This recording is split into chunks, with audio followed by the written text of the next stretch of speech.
This is the Politics of Everything, and I'm your host, Amber Daines. Welcome to the podcast where we want to discuss the politics of everything, from money to motherhood, nutrition to narcissism, startups to secularism, the environment to equality, and much more. Our guests are experts in their field or topic of choice, even if you've not yet heard their name. This is a bipartisan podcast, so while we love exploring varied views and get a buzz from a healthy debate, by no means is this a one-sided forum for any one political view. So please listen up and enjoy the politics of everything. Welcome to the Politics of Everything. This podcast is going to delve into a topic that affects us all, the politics of reading people. It certainly sounds like the ultimate life skill if you ask me. My expert guest is Alan Stevens, who has built a 30-year career doing just this. He's been dubbed the Mentalist meets Dr. Phil, and I have to admit to being both a little curious and nervous about how he will read me today in our interview. Alan works with business leaders, teachers, coaches and parents, utilising a special form of rapid trait profiling and character sessions, which he says can greatly enhance our communication success in the workplace and at home. Welcome to the program, Alan. Thank you very much. Glad to be here. Okay, so in a nutshell, what is rapid trait profiling and how does it work? Well, rapid trait profiling is made up of 4 different modalities. The first one being your facial features. They will give away your personality. And then you have micro expressions which show the emotions on your face that you're really feeling in that moment, body language that supports that, and then being know how to talk to everybody correctly. So using NLP or neuro-linguistic programming as they call it. So what do your personality and character assessments really achieve? I mean, it sounds interesting and a fun thing to do in a dinner party or out with friends, but, really, how does it help you connect deeply with others? Well, by being able to read somebody's personality, you know how they like to think and process. So you therefore know how they like to be spoken to and treated. And that gives you an ability to build instant rapport with them and make greater connections. So you call yourself a celebrity profiler amongst other sort of labels. What does that really involve? Well, the celebrity profiler title was actually given to me by the world's media. I've been interviewing or reading people like politicians, British royalty. Last October, I was flown to London to speak on the behalf of Disney Films and also Gillette. To the journalists to explain to them how the face tells, what stories the face tells before you utter a single word. And who are some of the more sort of interesting characters and what can your reading of them tell us? Someone that we would perhaps know, whether they be, I guess, royalty or a Hollywood person. Is there anyone sort of that comes to mind that you can just unpack and bring to life for us, really what the celebrity profiling aspect is? Well, you look at a lot of people in Australia noticing the people like The Bachelor, and a lot of people do follow those shows. Sam Woods, who was a couple of years ago, was the first one that I profiled. When you look at his face and you look at the shape of it, we're able to determine whether he's somebody who would be a long-term, doing things long-term, or somebody who liked a lot of change. And he in particular was somebody who liked a lot of change. Knowing that his job would be important and that could affect the home life relationships. Interesting. And what about someone who's overseas, in case any of our audience are not familiar with Sam Wood, because that's obviously a very Australian local celebrity. Is there anyone else that comes to mind that we could all relate to? Well, probably the person who's in the news the most these days is Donald Trump. I've profiled him several times for news.com. And about his hand motions, his movements, how he connects with people. So you'll notice that with his hand movements, they are more about being able to try and control the audience. So he will have one hand moving where he's trying to get you to actually look and focus on what he's trying to indicate, not so much what's going on behind the words that he's using. That's very interesting. So by knowing this, how have you kind of made this into a living?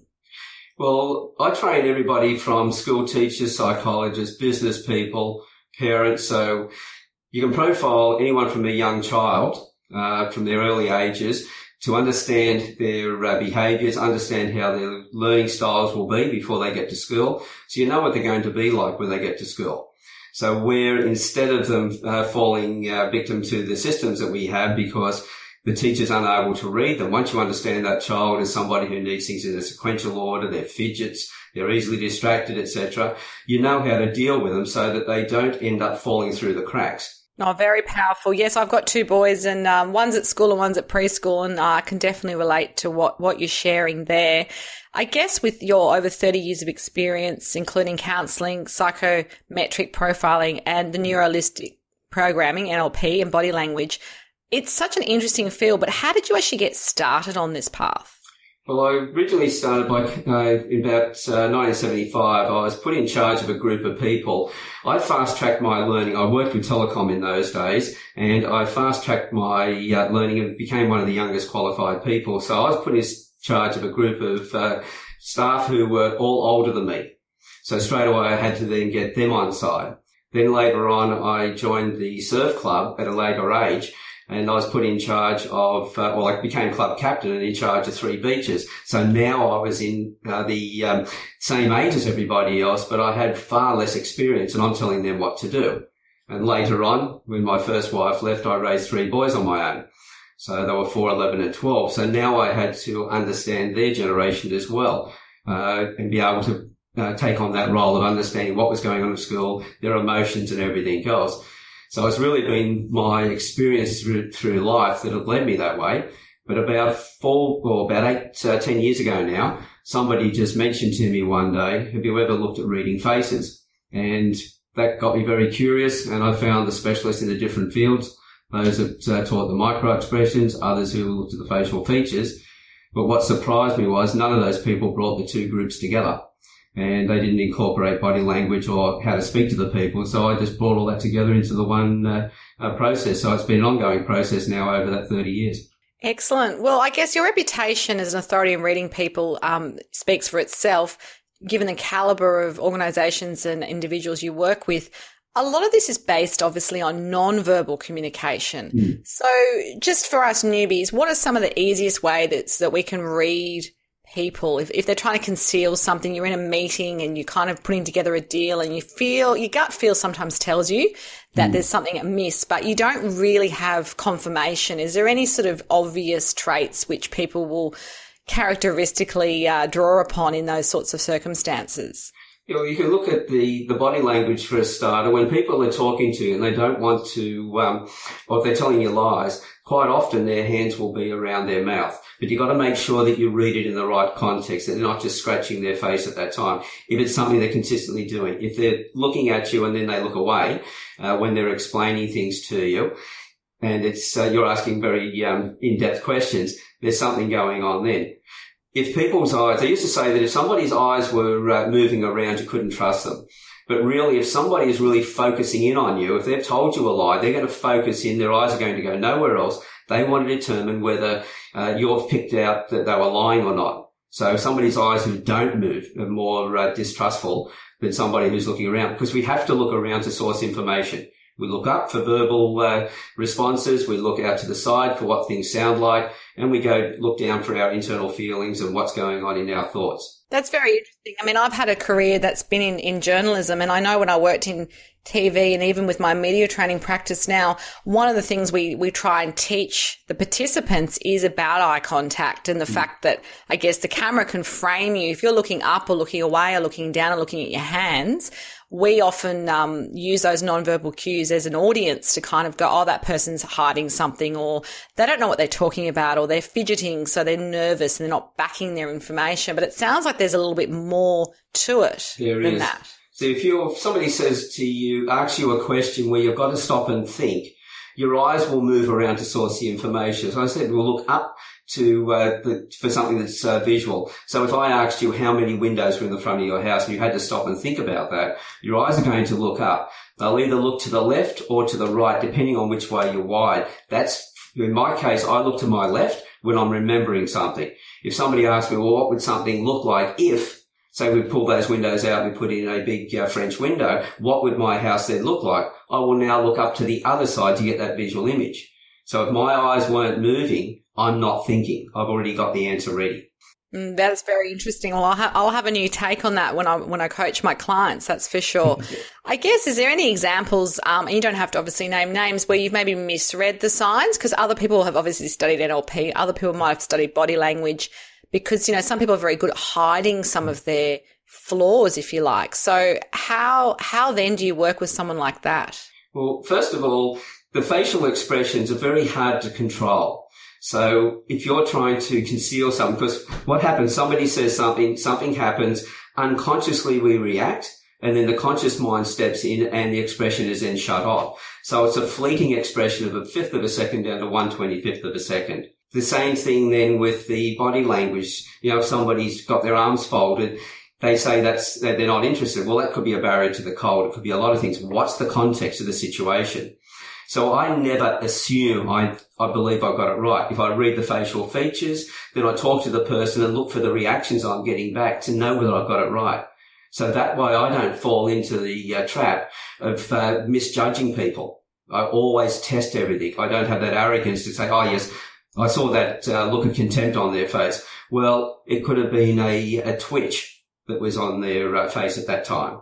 Exactly. I guess if you haven't met someone before and you are trying to get to know them, it's not, they say, we make very instant decisions about whether we like someone or whether we trust someone, but I guess it takes time as well. It does. And that doesn't take much time. When you start a conversation with somebody, it's usually the friendly side. This is where you benchmark them. This is where you find out which way they look. To remember something, to tell you or make something up, explain a new concept. So you benchmark them first, and then when you get into the conversation, then you're asking them things that are more serious, where you might be doing an interview, for instance.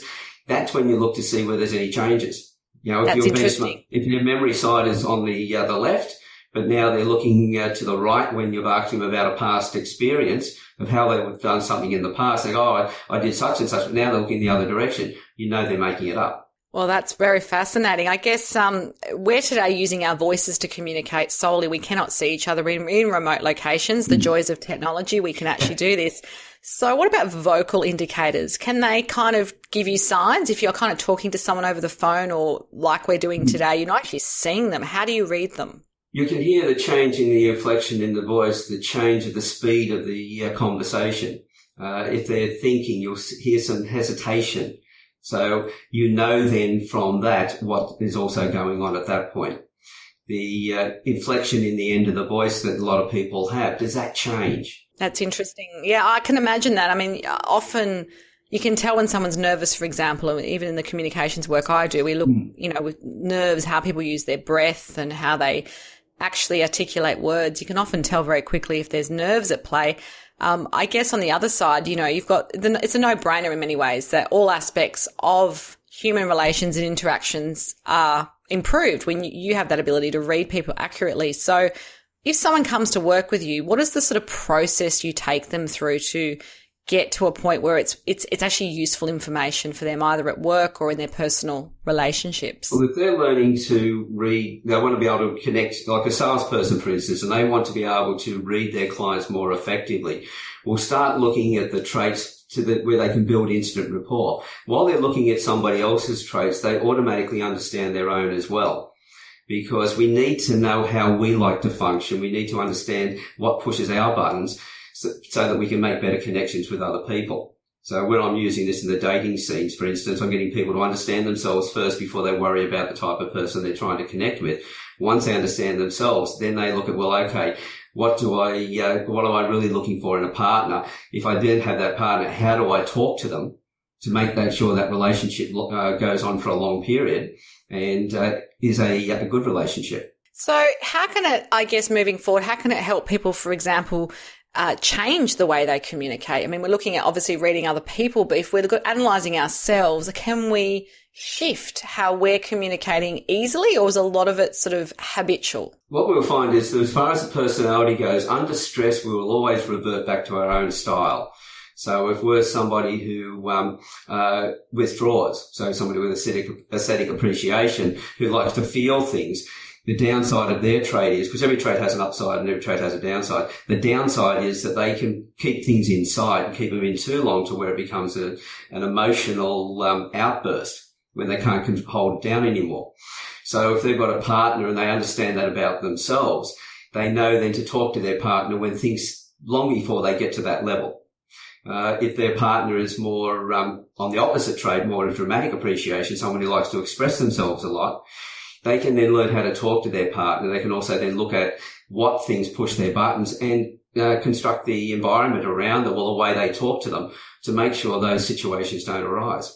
Great. So I guess if someone was to come to work with you, I mean, do you tend to do one-on-one? Is it groups? I mean, how do you sort of, I guess, achieve outcomes? Is it? I'm wondering if it's something we can kind of pack into a couple of days together, or is it something where you would definitely, have repeat clientele?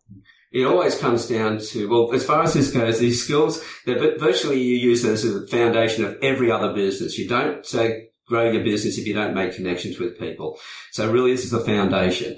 So therefore I can teach people one-on-one. I teach them in groups. I do it over the internet, face-to-face. I've put courses online. So it comes down to the person's individual need. How do they want to learn this and for what purpose? If they want to learn quickly how to meet and greet people, to be able to make that instant connection with them, I've just put a course up online where they can, it's all pre-recorded, where they can self-pace their own learning. Other people will go, no, I really want to do this where I've got a group around me. So I've got live groups, plus I also do groups via Zoom over the internet, where people can be all around the world and all come together at the one time. Or I can do it face-to-face or one-on-one via the internet. The joys of technology, you must have seen some changes in the years you've been running your business. I mean, obviously you can be remote and you can have clients all around the world without you physically flying to them. So that's interesting in terms of, I guess, growing your own business. Very much so. I started out first of all face to face, which meant they had to be either local to where I am here or like I'm in Newcastle. Sydney wasn't too far away. But I'd have to have a number of them down there the one day to actually justify my time. But with technology, well, I've been training psychologists in Florida, salespeople in Asia, people in sales and the IT industries in Europe. The only two continents I haven't trained on so far has been the North Pole and the South Pole. So you never know. There's still time, I guess. Well, there's people who go out there on research into their huts and they're in groups. They've got an internet, which they all have these days. They can always do group trainings via the internet. So that's on the cards. And I guess just touching on that, I mean, I guess there'd be cultural differences too. If you were to say China versus, say, the United States, you'd probably have to have some sort of understanding of the behaviours in a culture before you even go in and do your work. There are some traits which are very much based on the culture, say the depth of the eyes, the width of the nose, for instance.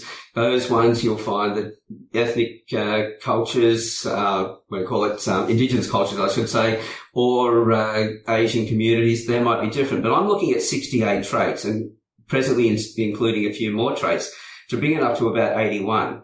So what I'm actually looking for is what stands out the most, what stands out second, do they moderate or enhance each other, what is next? So if somebody walks past me in the street, I can profile them on the major traits that I can see in that instant.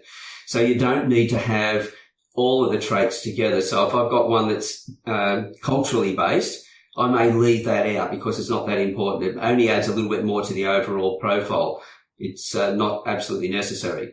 That's interesting. I would have thought there would have been more discrepancy, but maybe as a people, we're all kind of got similar traits in some ways that we all access. Well, if you think about the micro expressions, you're using the same muscles every time that you pull an expression like angle. We use exactly the same muscles in your face, in my face.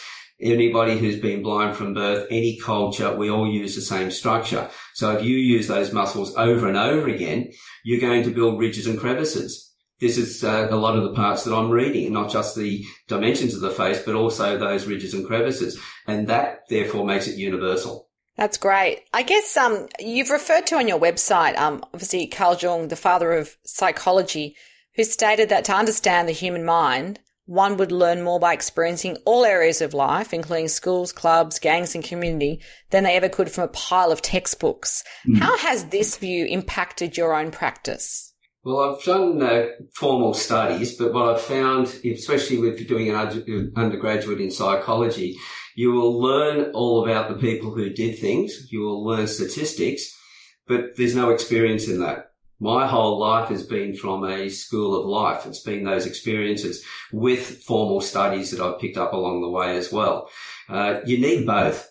If you just do formal studies, where's your experience? You know, you've gone from school, you've gone to university, you've now got a degree and you're starting to apply that. But, you know, as I say, the degree will get you the job, but it's your experience that gets you promoted. That's interesting. So how do you keep your skills up to date? You obviously have a lot of experience and you clearly have a successful business. I mean, self-education for most people is still important no matter what stage you're at. How do you keep up to date with what you need to know? Well, my whole approach to life is that the most important thing I'll ever learn is the next thing I learn after I know everything. So I'm always reading new information. I'm looking for other people who might work in one or two of the different fields that I work in that are doing things differently. And there's a gentleman just recently in Romania who works with a different form of face profiling. So we've done some cross promotion work. So I've actually looked at his stuff. He's looked at mine. We've worked together on that. So collaboration sounds like something which you're open to in your business. I believe that collaboration is the most important thing. I do not believe in competition. I believe we hold ourselves back when we worry about that. I will go out and find anybody that's in my field or starting to go into that area and I'll work with them because we bring something different to the table. We're always different to each other.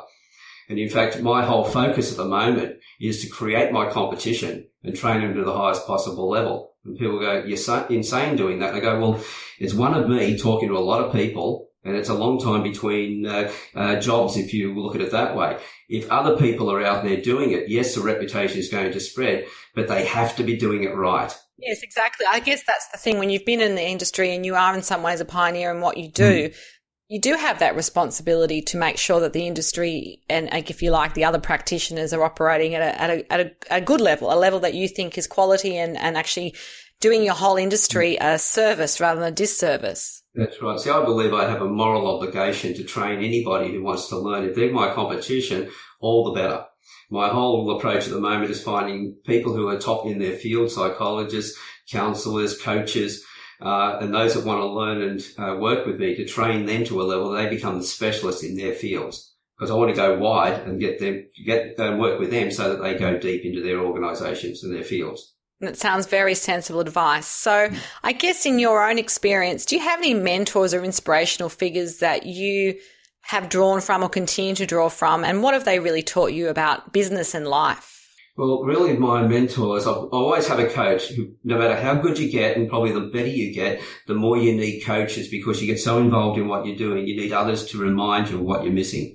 So I've got a couple of good coaches I'm working with at the moment. But in my life, I would say that my whole approach anyway, first of all, is I don't teach people, or I'm a part-time teacher, but I'm a full-time learner.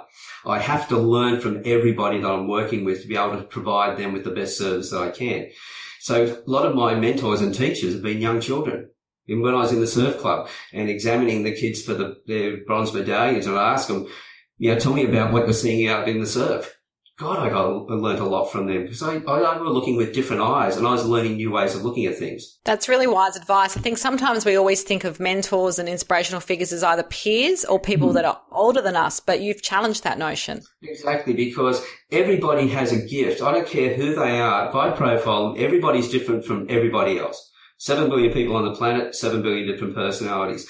Kids with autism, Asperger's, I've loved working with them because some of them have got some fantastic gifts that are really exciting. And you look at them in awe. My God, they might not be able to tie up their shoelaces, some of them, but the other stuff that they do, they outstrip all of us in what they can actually do. So learn from everybody that you meet. That's great. So I guess if you could close off by sharing a bit of your final manifesto for this particular podcast, what would you say to listeners about, some steps about the politics of reading people? What are sort of, say, top 3 or top 5 things that we need to all be aware of? Well, the first top 3 things I'd always say is never assume. Always look at things in context. Look at them in clusters. So if you see one mannerism, for instance, you think, that means such and such. Yes, your unconscious mind will pick up. This is why we get that gut feeling. We've already read the person, but we don't know why. But we'll see something, we think, that's wrong. We'll look for some more to support it. Make sure you've got enough information. But always understand yourself first of all. Read the other person, understand them, and then talk to them in the way they want to be spoken to. And I guarantee you'll have much better relationships very quickly. Oh, I agree. And I think the politics of reading people is definitely a subject matter that all of us can relate to. So we really appreciate you coming on the program today. I will have some details of Alan's website and links in our show notes, but you've been listening to The Politics of Everything, and I'm Amber Daines. Thanks for listening today. If you've enjoyed The Politics of Everything, we thrive on feedback. So please add a short review and share the podcast with your network and your friends and family. I'm also always on the hunt for fabulous new guests, so if you've got a view to share and an idea how to get our listeners excited, please email me at amber@bespokecomms, that's BESPOKECOMMS.com.au, and we'll be sure to get back to you. Until next time.